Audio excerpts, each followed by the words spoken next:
What's up guys, welcome to another video. Today I'm going to show you how to do a factory carrier unlock. I have unlocked hundreds of phones using this method and for me it's my favorite. It works perfectly. What a carrier unlock does, it allows you to use your phone with different providers. If you travel and if you want to switch SIM cards from a different company anywhere in the world, you just simply go ahead, you put your SIM card into your phone and your phone will work without any issues. So we're going to begin.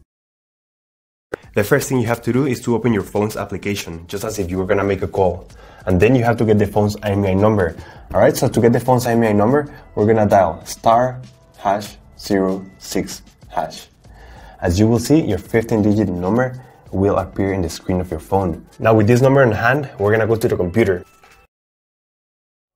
We're going to use this website to request the unlock code to unlock this phone. So first you need to fill in the information about the phone you want to unlock in this form. The processing times may always vary, so be very patient. It may be very fast sometimes, but sometimes it may also take a little bit longer, so just keep that in mind. Okay, so after you have waited the estimated amount of time, you're gonna get an email, and I'm gonna show you how the email will look like. And as you can see here, I got this message and it confirms that the phone has been unlocked. Let me know if you have any questions, just leave them on the comment section down below and I will try to answer all of them. Thank you so much.